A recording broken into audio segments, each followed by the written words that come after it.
Good morning, everyone. Welcome to another edition of Artsbeat TV and Radio here on Westfield Community Programming, Channel 15, 89.5 FM WSKB, and our media partners at Agawam Media and Southwick Community Programming.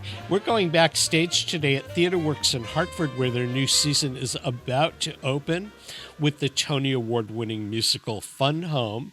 Fun Home won all kinds of awards when it first opened. Maybe some of you saw it at the Bushnell when it toured, but it is based on the cartoons by Alison Bechdel, her growing up and her coming out, and the story of her and her relationship with her father.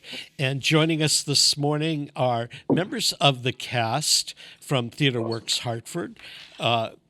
I can't see my screen particularly well, but I know that we're going to be joined by Christiane Noll, who should be familiar to those of you that attend TheaterWorks performances because she was in Next to Normal at TheaterWorks pre-pandemic. It's one of the most successful musicals that TheaterWorks ever did. And later on, during the pandemic, did a concert that was partially filmed at TheaterWorks and partially filmed at Goodspeed. And we have Aaron Lazar, who's joining us. If you've been watching Broadway shows of recent time, he starred in the revival of A Little Night Music on Broadway several years ago, and I saw him in The Light in the Piazza on Broadway prior to that, and he's making his TheaterWorks debut. And we also have Sarah Beth Pfeifer, who plays Alison Bechdel, who's a real-life cartoonist. So I want to welcome all of you to Artsbeat this morning. Thank you. And I know we have a furry friend here who's visiting us. Who is that? This is Addie. It's a pandemic pooch. We did the adopting during the pandemic, and now we got her. And so is Abby at rehearsals and going to be part of the TheaterWorks run? Oh, my heavens, no. She's quite a handful, but she's here for the weekend with my 13-year-old. My husband's also an actor, so when both spouses are lucky enough to work at the same time, sometimes scheduling mishaps occur, and TheaterWorks has been really awesome in helping us juggle everything. So. I always love it on Artsbeat when somebody, especially as we've all moved to Zoom in the last couple of years, where somebody's pet joins us during a broadcast. And we have an actor who's appeared several times on the program, and his dog is always his co-star, and the dog is wonderful. So please, if you have pets that are sitting around that are not with you now, bring them on board. So let's talk about Fun Home a little bit. Did any of you ever done the show before it came to TheaterWorks, or was this a new experience for all of you? I haven't done it before. I think everybody's shaking their head no. And what intrigues you about this particular musical? It's, I think, one of the best pieces of writing in modern musical theater. It is 90 minutes long and packs such an emotional punch. It's about family and forgiveness and queerness, and I think there's something that everyone can take away from it. And also the music is beautiful, and the staging will be awesome. It's an amazing piece. And I've seen it a couple of times. It's very funny, and it's intriguing, and the relationships. And the thing that I like about Fun Home is it's based on real people.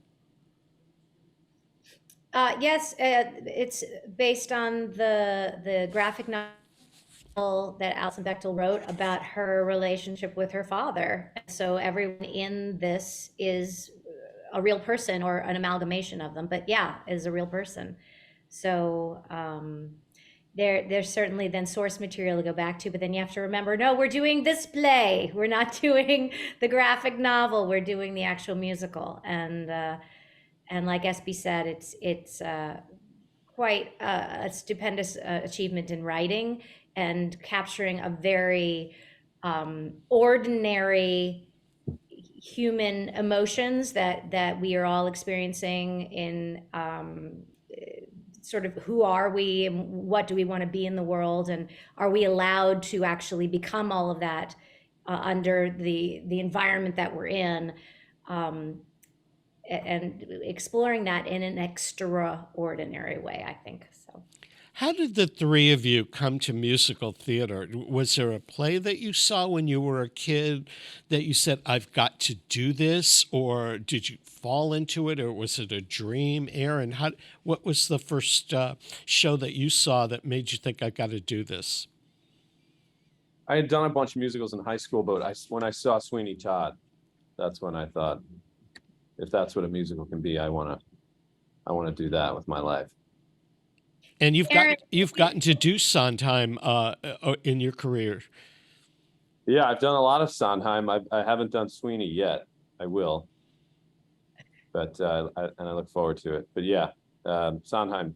Aaron, had you seen Sweeney live, or did you see that George Hearn video? Yeah, it was the George Hearn, Angela Yeah. Lansbury video. Yep, me too. Yeah. And Christiane, you've done Sondheim before, and you've also worked. The director for Fun Home is Rob Ruggiero, who's the artistic director of TheaterWorks. You and Rob have worked together, and you've done Sondheim in St. Louis, I believe. Yeah, that's how we met, doing Follies together, and we had a really wonderful time becoming friends and getting to know each other on that experience. And then it was so funny with Next to Normal. He called me up because we would chit chat, every few weeks after the Follies experience. And he's like, I'm thinking of doing Next to Normal at TheaterWorks. And I'm like, oh, great. But he never actually said, will you do it? So I thought we were just sort of kicking ideas around. Later on we met and had a chit chat. And then I said, well, do you want me to do this, or are you just spitballing? He's like, oh, no, would you do it? I said, oh, great. So I'm thrilled to actually be back here. It is one of the most homey, wonderful groups of people who all believe in what they're doing, and in the idea of making wonderful theater that kind of pokes at you a little bit and is not always easy. And I just adore the folks at TheaterWorks and all of the people that support them. Yeah. And Sarah Beth, how did you get into theater? Well, I was a child of the 90s, so I had the Les Mis to Rent pipeline. I was obsessed with listening to cast albums and, screaming along to them in my car. And then, yeah, I'm from Maryland. I had a lot of great opportunities to do theater in middle school and high school. And yeah, I was hooked from a young age.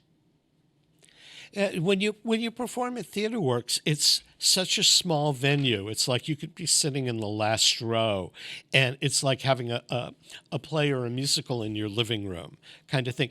As actors, do you prefer working in an intimate space like this, or is it more daunting than working on a large stage in a concert hall?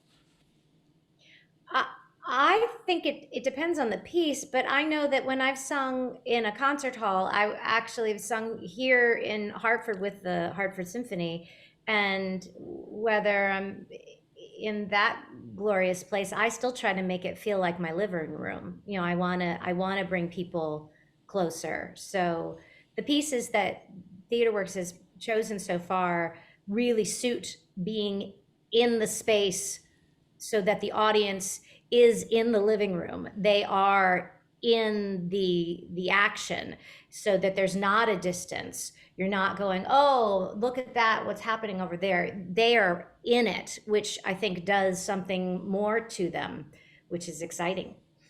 Now, Christiane, I know that you spent the pandemic taping and recording a concert, kind of like a cabaret concert, that part of it was staged at TheaterWorks in Hartford, and part of it was downriver at Goodspeed. How did the rest of you get through the pandemic? Aaron, what did you do? I calmed my kids down. That was fun.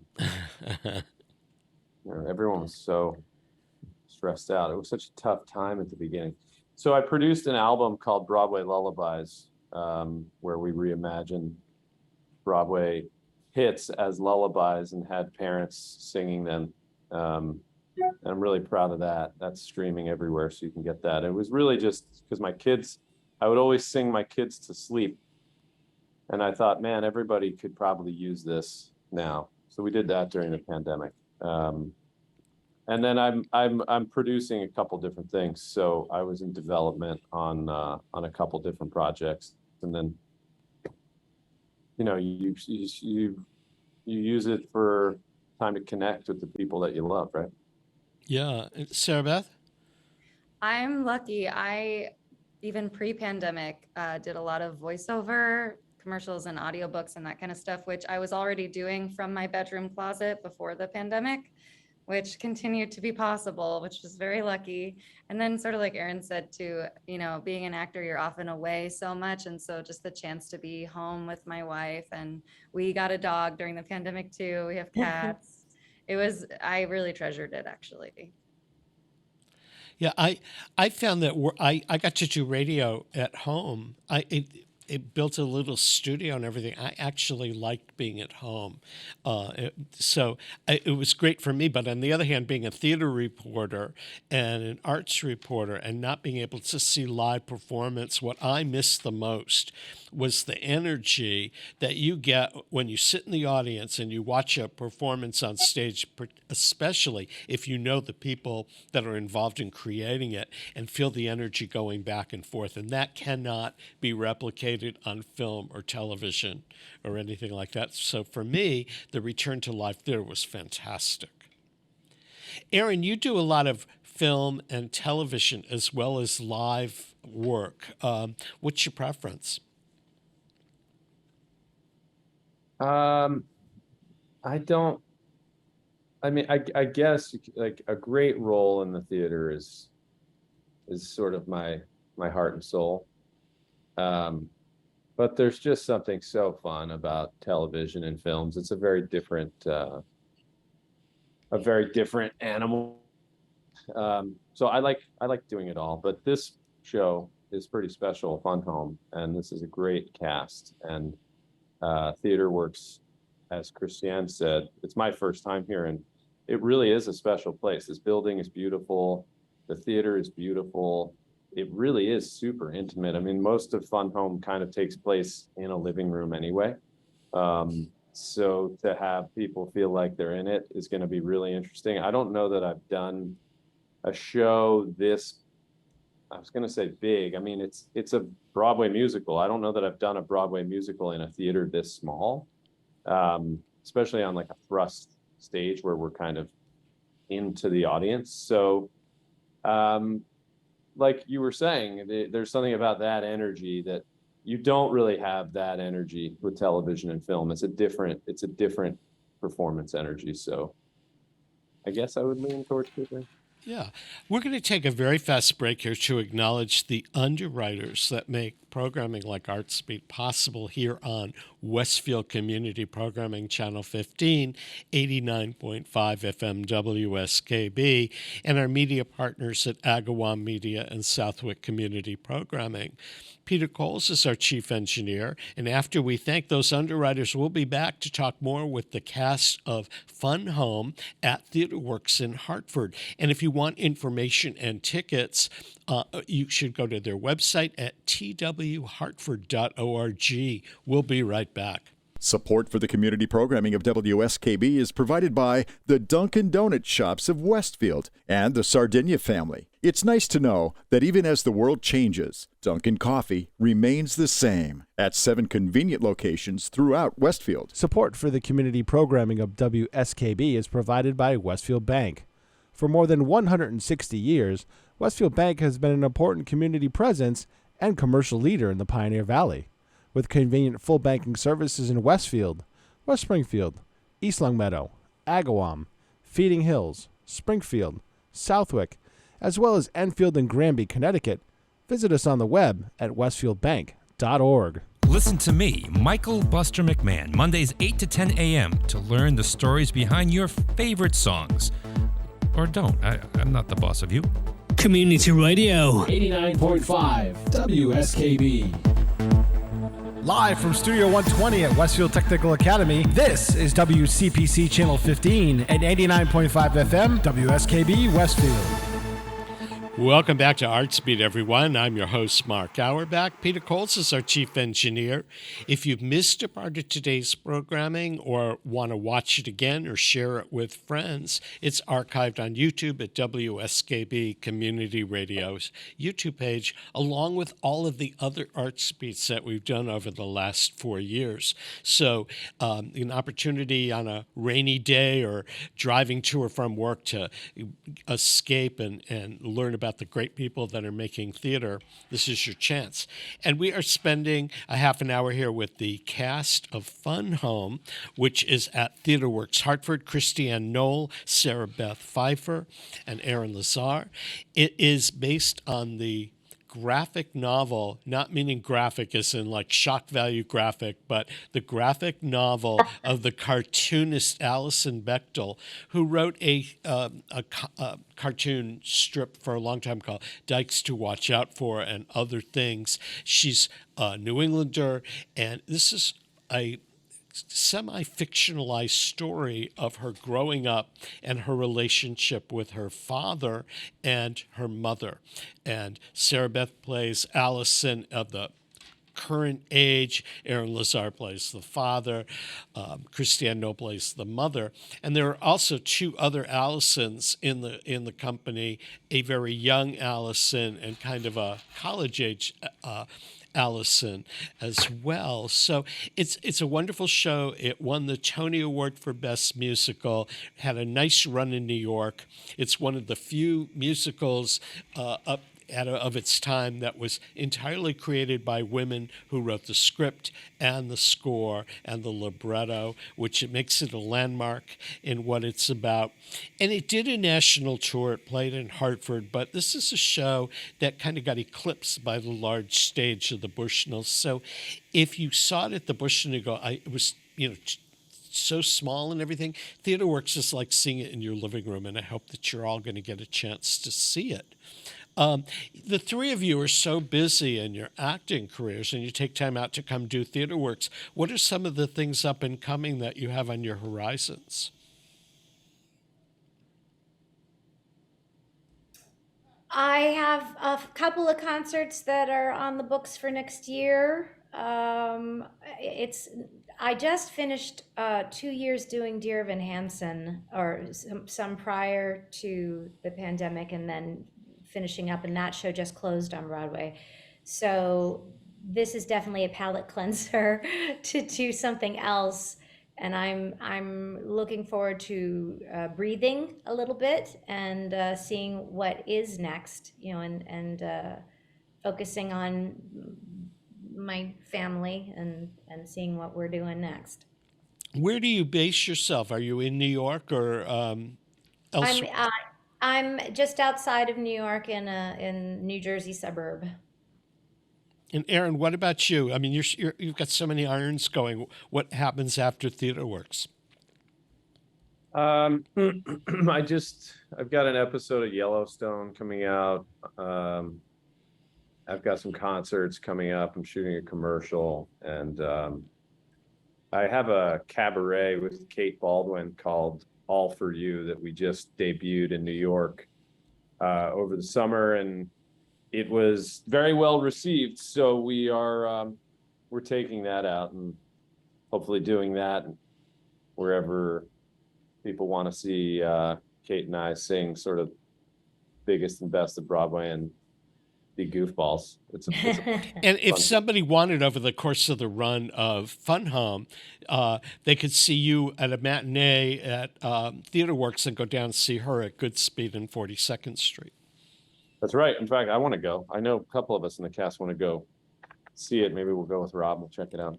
When you do your own cabaret shows, what kind of music do you like doing? Well, this came out. Kate and I did Bridges of Madison County in the winter, and we just loved singing together. And I've known Kate for a long time, so when that ended all too soon, because it was a short run, I said, why don't we do something? And she said, what do you want to do? I said, well, let's do some kind of a concert. And I said, what do you want to sing? She said, we should sing everything we've always wanted to sing. So we made a list of like the 100 greatest duets ever. And we picked our top, I think she sings 4 solos, I sing 4 solos, and we sing 4 or 5 duets. And then you've got your hour and 15-minute cabaret. And it's sort of woven together with us just sort of making fun of each other and having a good time. Yeah, we had a blast. So I'm singing, Finishing the Hat and Il Mondo from Piazza, and If Ever I Would Leave You, and she's singing Love Is Always Better from Bridges, and You'll Never Walk Alone, and her big number from Finian's Rainbow. So it's kind of like our greatest hits meets the greatest hits. It's a lot of fun. Yeah. And Sarah Beth? Oh, well, I've always got recordings coming up, more books coming out. I am also a writer. I was in The Lightning Thief on Broadway, and I struck up a friendship and a very creative relationship with Rob Rokicki, who wrote the music to that, which Hartford audiences might know him. They did a concert of his show, Monster Song, at Hartford, and I believe they're hoping to do a production of it next year. So we wrote a musical together. It's called Experience Marianas. It's about an oceanic cult. And so we're working on developing that and trying to find a home for it. So that's always on the horizon. You're working, the three of you are working with the composer Janine Zasori on Fun Home, and she's written quite a bit of incredible music for the theater, Carolina Change, Thoroughly Modern Millie. If given your druthers, 'cause since all of you concertize, what composer, contemporary or classic, really challenges you the most when you want to put a concert together, Christiane? Challenges me. Well, I guess they all have their challenge, but the thing I would say that is when a song kind of just falls out of you. That's when you, rather than it being a challenge, like you look at someone like Sondheim that has all of these insane lyrics, or someone like Bill Finn that has these amazing melodies, or Tesori, all of that, they all have their little hook and their thing that they do. But what makes an incredible writing accomplishment is when it meshes with the performer, and then it is so well written it just comes out. And those are the ones that, when you have to work hard and be challenged to make something of a song, that I don't think serves. It's not as fun. It's not, because now you're trying to make it a better song than it is. The ones that are really well written don't challenge you at all. And Aaron, what about you? I mean, when you did Light the Piazza, that part that you played was operatic in many ways. Absolutely stunning music that was written for that. But then you've done things like Sondheim. What's your challenge of a song? I like singing stuff that not a lot of people can sing, because that's what I sort of came into the business doing. So I like Jason Robert Brown and Stephen Sondheim, and Fun Home actually I didn't really know this piece very well. It's a really special score. I mean, it well earned, I think, the Tony Awards across the board, because they've written a score here that both musically and lyrically is kind of like perfect. I mean, there are songs like the title song Fun Home, Welcome to Our Fun Home, that are just this homage to songs from the day that are so catchy and so fun and so well written, and the kids in our show are performing it like so well. And then there's songs like my character sings this really tough song at the end. This is the last song, called Edges of the World, that's really a straight up musical theater character song. And everything in between. There's recitative in this show, there's pop ballads in this show. So I think this score is one of my new favorite scores, and it's challenging at the moment. Hopefully, Yeah, we should probably give credit. Who is musical directing Fun Home, and how much of a band or an orchestra are you getting to work with? Jeff Cox is our music director. He's great, young guy, and really game for whatever we're throwing at him, and incredibly skilled. I don't know. Do you guys know how much of a band we have? I think we've got like a There's- decent size.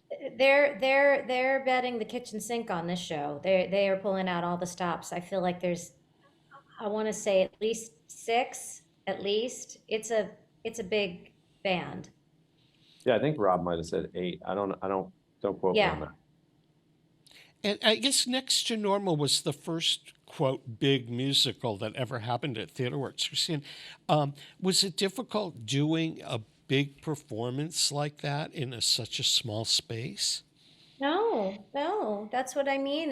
When Rob is really specific about the pieces that he chooses for his theater, and whether it is the audience being able to embrace it, or the space being able to enliven it. I think Next to Normal certainly thrived in that little space, and I think Fun Home is going to do so equally, because they both share that kind of intimacy where you kind of want to see the quiver of the thing underneath, and you don't mind if you get spit on, and being able to feel someone breathe right with you. It's all of the good things. And Sarah, you play a cartoonist and a graphic artist. Do you draw? Not before I took on this role, but I certainly loved getting to dive into the research and, look at a bunch of Alison Bechdel's work. I mean, she is a pioneer, I think, in certainly elevating the medium of graphic novel, taking it and, she's not writing about superheroes or anything supernatural. She's writing extremely human stories, and even finding out about her process. She was doing selfies before selfies were cool. She would take pictures of herself posed as the characters that appear in her graphic novel, so that she could, sketch them sort of true to life. And, and I believe that there's sort of the creative source is the same for all artists, right? No matter what you're channeling that into. And so even though I don't draw, I think I have a means to understand what she's trying to do with her life, which is make art that's true and meaningful and impactful. Well, I want to thank the three of you for joining us this morning. We've been chatting with the cast of Fun Home at TheaterWorks, Christiane Noll, Sarah Beth Pfeifer, and Aaron Lazar. You'll want to see Fun Home. It's the Tony Award-winning musical. It's at TheaterWorks Hartford.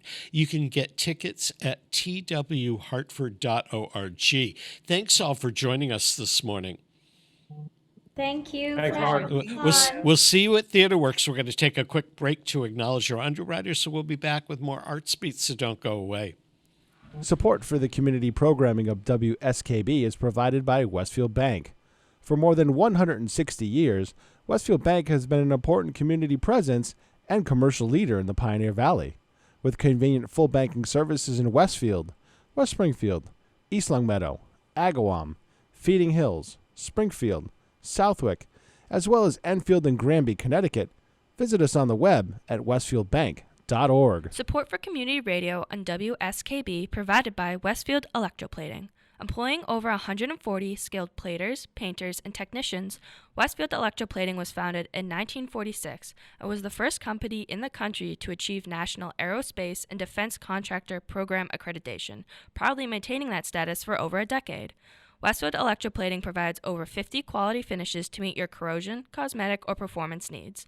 On the web at www.westfieldplating.com or 413-568-3716. Westfield Electroplating, putting the finishing touches on technology.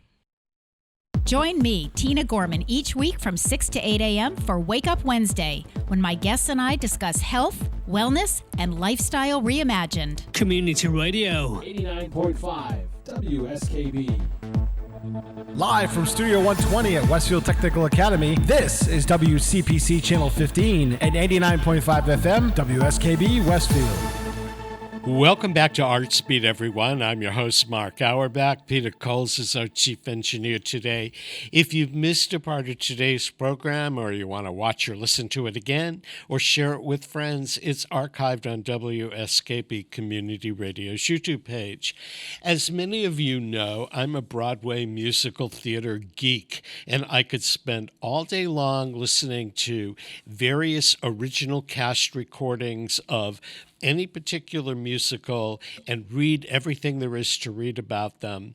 And I cannot stop at any bookseller and not hit the musical theater section and see what's happening book-wise. So I'm holding a book in my hands here, which I'm showing you on the screen. It is called The Book of Broadway Musical, Debates, Disputes, and Disagreements. It's written by my friend Peter Filichia, and when I knew that this book was coming out on the Applause imprint, I couldn't wait to get it, and you can find it at Amazon or Barnes & Noble or your independent bookseller. And this is the book that every musical theater and Broadway musical geek wants to have, because it talks about all the things we talk about in chat rooms and in company and when we're standing around at the drama bookshop in New York or what have you. And Peter Filichia has written so many books about musical theater, as well as being an arts reporter, theater writer. He's written the liner notes to some of the musicals that you buy on CD, and he's kind of the guru, not only of the American musical theater, but of all the stuff that goes on behind the scenes on Broadway. So, Peter, it's always good to see you. What a nice thing to say. This is one of the most fun books. I mean, you had told me about it, and I went out and got it, and I thought, well, I'll peek it a little bit. I've read it twice. Wow. I'm impressed. Well, it left certain imprints, but I think more than that, it brought back certain memories of my theater going over the years. And we're not that far apart in age, and so some of the plays and musicals that we saw as kids, and you grew up around Boston, and I grew up here in Springfield, and my mom used to take me to the Wilbur and the Colonial and all that as a kid, and then we covered the arts for years, so we've seen a lot of the same things, but I was intrigued at how different, in some cases, some of your reactions to things are than mine, and that's what makes the world of being a Broadway geek kind of cool. You know, we all have our own opinions. Well, as it says, debates, disputes, and disagreements. Tell me how we disagree. Well, we don't really disagree, but I got to say that, and I'll play the snippet for it later on in the program. But when you brought up about Broadway commercials, the first commercial that comes to mind for me was Pippin, because Bob Fosse had directed a commercial of Pippin specifically for TV. And you brought up one of the funniest ones of all time, and that was the one for Grand Hotel where they were interviewing people on the street. Right. And this typical New York theater-going matinee lady gives it a rave review. Does she ever? And that came back. I mean, I had totally forgotten about that. And although I've been to parties and things where people play it as kind of like, humor and stuff. So for me, going back and reading your book brought back a lot of memories of things and that I had forgotten or had pushed aside over the years. And that's we what all only have so much brain power. And I mean, we have to Yeah. forget things, so it happens. I was really embarrassed many years ago when I saw a play and I said, wait a minute, I've seen this play before. And I keep a record of all my theater going. So I came home hoping that the title had been changed. Please let that be the case. Can it possibly be that I don't remember the title of a play that I've seen before? No, it was the same title. So I had just forgotten. We do the best we can, but there's only so much up there. Do you save your playbills from the shows that you go to see? Yeah, they turn out to be very valuable in very different contexts. For example, I have a playbill from The Most Happy Fella at City Center, where Bernadette Peters had she was just a kid in the show. Now, what's interesting is in her playbill bio, she talks about the fact that she once played Dainty June in a production of Gypsy. Now, in the second act, Louise has her Hollywood Blondes, and one of the girls got sick. So as a result, because she has nothing to do in the second act, June takes off, she became Agnes, one of the Hollywood Blondes in the second act. And that gives a whole new meaning to what's going on, because wouldn't it be interesting that Rose, who loved that blonde little Dainty June, would cast somebody who looks like that in the show? I find that very interesting. Now, that's the type of thing Bernadette Peters doesn't begin to put in her bios now. In fact, I'll tell a story here about the fact that I was doing a benefit, and I mentioned that 2 out of the 3 first Broadway shows she did closed on opening night. And she came up to me afterwards and said, "What were the 2 shows?" And I said, "You don't remember?" And she said, "Well, I think La Strada," a musical of the Fellini movie, "I think La Strada closed on opening night." And I said, "Yes, but you don't remember the other one?" She said, "No." I said, "Johnny No Trump." She said, "Oh, yeah. Now, what makes this significant is that Johnny No Trump was her Broadway debut. You would assume that she would never forget her Broadway debut, even if it ran one night. But it just goes to show that she only has so much brain power in her head, too, and she has to forget things as well. But again, none of this would happen if I didn't have all those playbills to research. I keep my playbills. I want to say maybe 20 years ago, when I was working in public radio, we brought Garrison Keillor into the University of Massachusetts Fine Arts Center to do a live broadcast over Prairie Home Companion. And Alice Playton was one of the guests in it and playing kind of a featured role. And I was the only one in the room that knew about Henry Sweet Henry, right. and knew all of the songs that she did. And I went back to, playbills constantly. They can intrigue you about the little facts that we forget over time. There was a tent theater here called the Starton Music Fair that Oh, I was there once. I saw WC there with Bernadette Peters, in fact. Yeah. Go on. But they did a production of Guys and Dolls, and it starred Dixie Carter as Miss Adelaide. And in the chorus, in her debut role, was a singer and dancer called Goldie Jean Hahn. Yes, indeed. She did do some I saved all this stuff, and they're all in boxes somewhere, but I go back every once in a while. Talk about the memories. Well, the thing is, since there's such a thing as eBay, you'll never have to worry about your old age. You'll be able to sell these things at quite a price. I had an eerie experience a few weeks ago because I was checking a fact in a program of Liza Minnelli doing the Pajama Game in 1966 in Painters Mill Theater in suburban Maryland. And I was checking a fact, and I noticed that in the chorus, in the ensemble, was Robert Lupone, and it was the day that he had died. I had just heard about his death about 2 hours earlier, and there I am opening the playbill for a completely different reason, and there's his name. So it really was quite eerie. You've written so many books on musical theater. How long was this incubating, this particular book of Broadway musical debates, disputes, and disagreements? Well, the thing is, I'm a sports fan, and I was in a bookstore, and I was looking at sports books, and I saw a book called, this may not be the exact title, but the book of Boston Sports Arguments. Who was the better left fielder, Ted Williams or Carl Yastrzemski, Larry Bird or Bill Russell, Bobby Orr or Derek Sanders, all those questions. I thought this has to be done for musicals. And that's how it actually happened. So my interest in sports is greatly responsible for this book happening.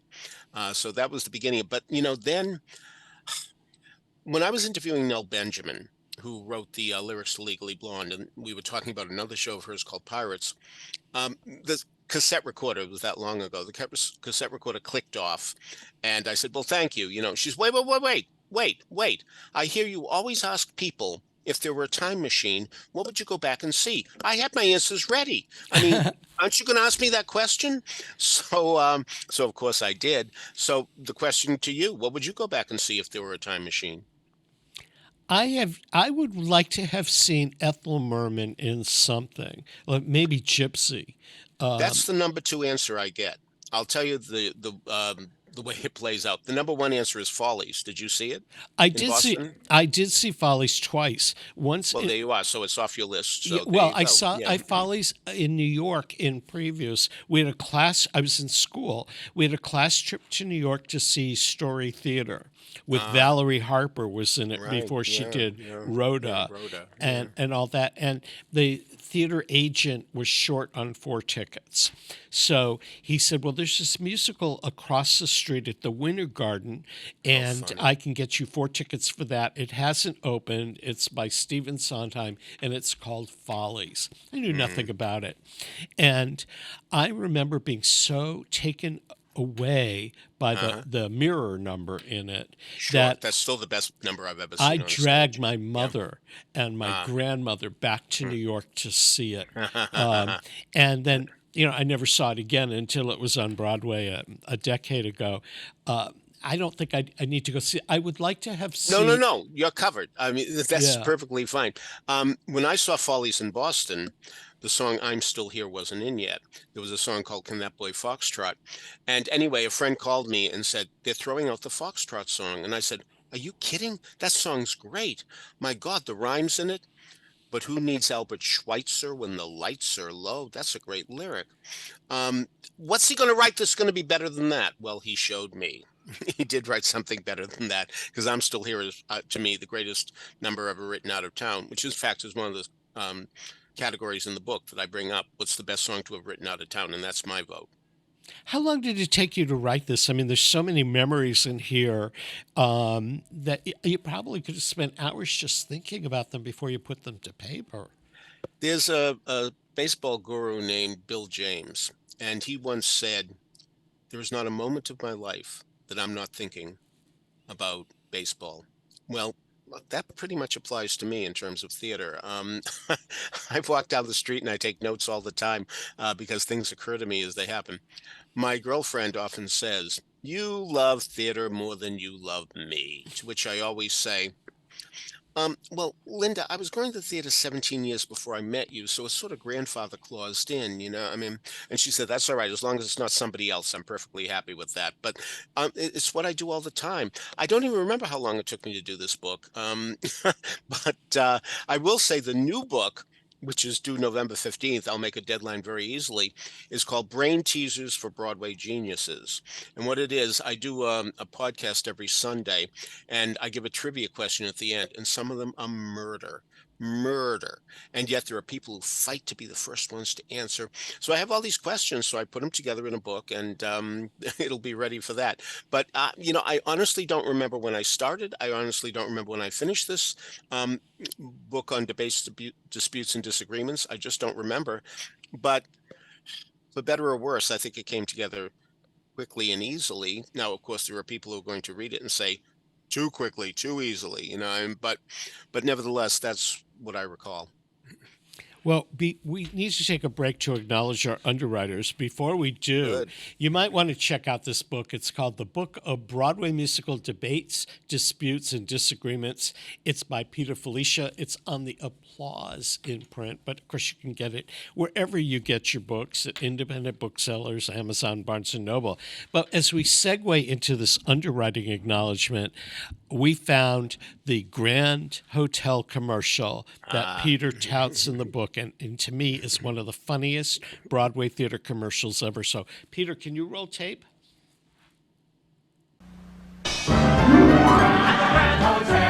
At the Grand Hotel, the music never stops, and there's always a reason to dance, to tempt fate, to flirt with fortune, to forget time, to remember passion, to stay one step ahead of the world outside.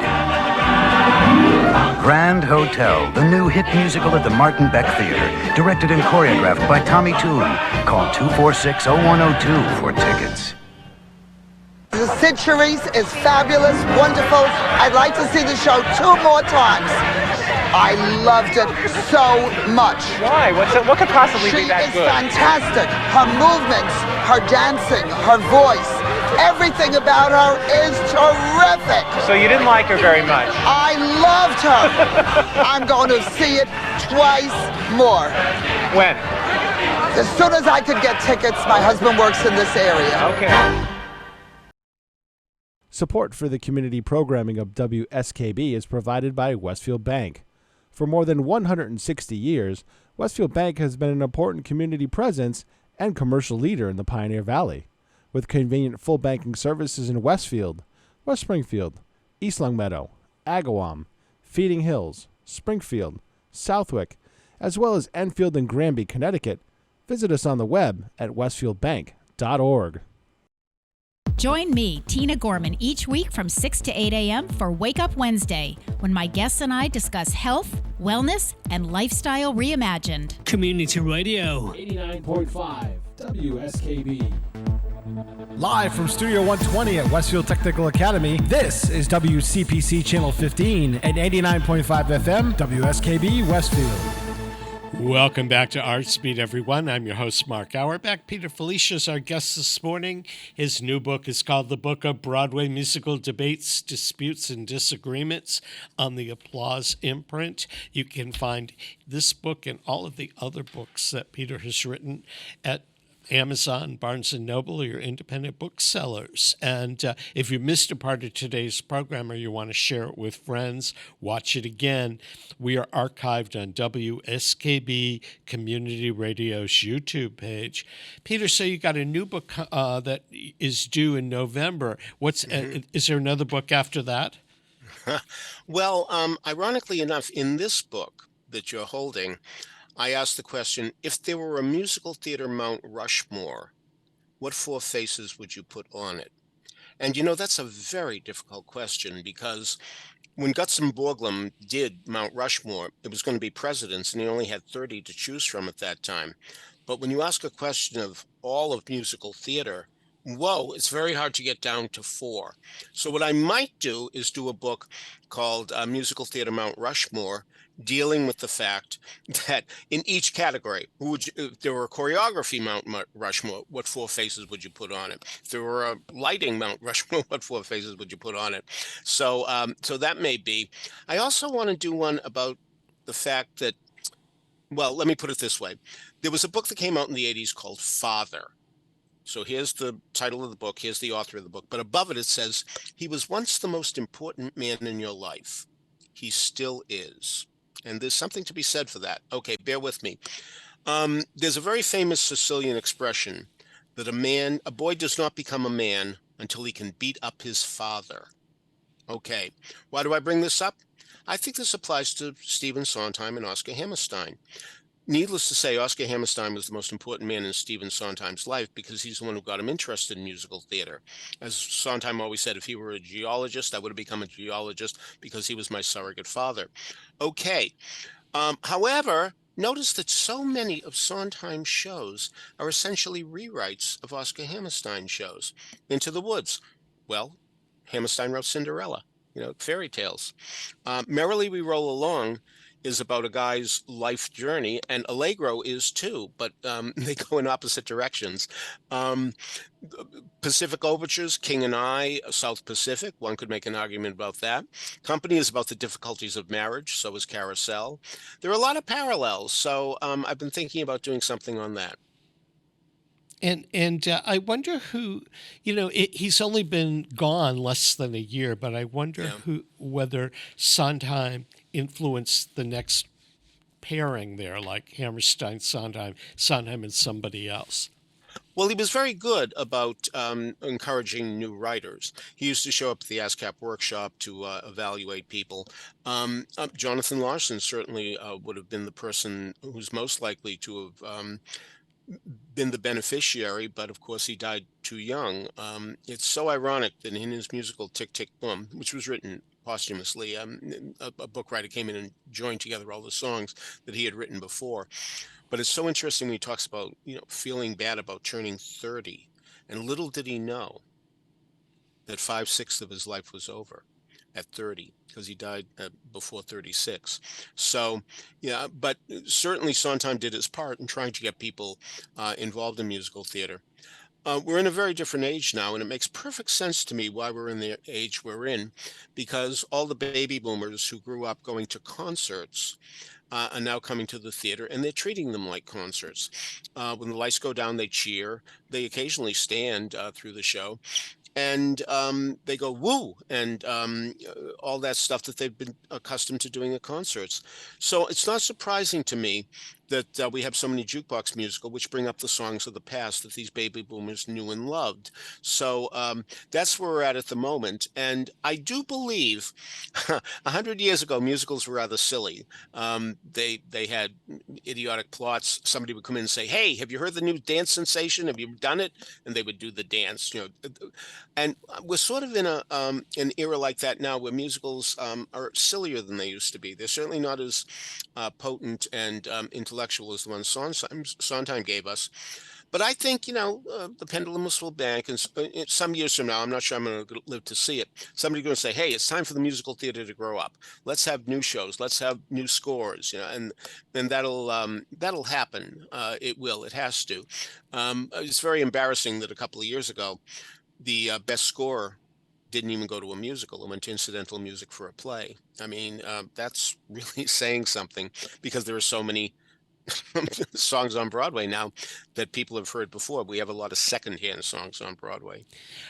We only got a couple of seconds here before we go, but are there any musicals coming to Broadway this season that you're really ramped up about?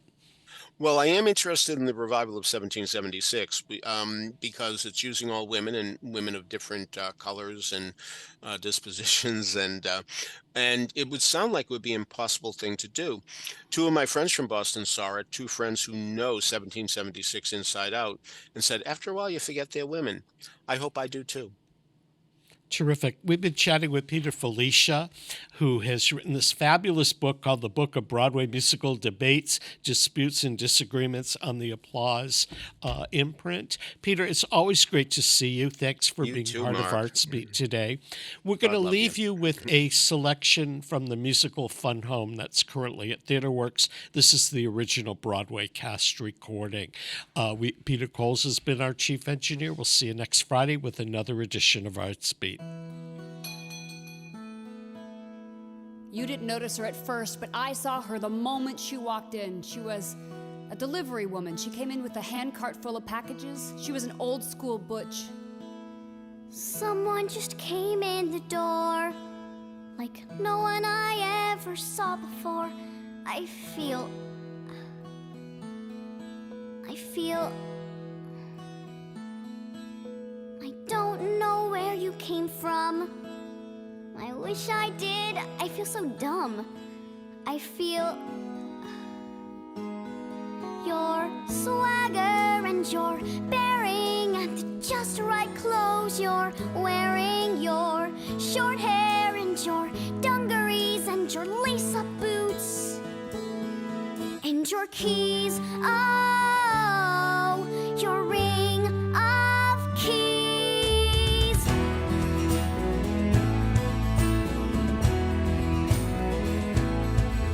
I thought it was supposed to be wrong, but you seem okay with being strong. I want to. You're so. It's probably conceited to say, but I think we're like in a certain way. Your swagger and your bearing and the just right clothes you're wearing, your short hair and your dungarees and your lace-up boots and your keys. Oh, your ring of keys. Do you feel my heart saying hi? In this whole luncheonette, why am I the only one who sees you're beautiful? No, I mean handsome. Your swagger and your bearing and the just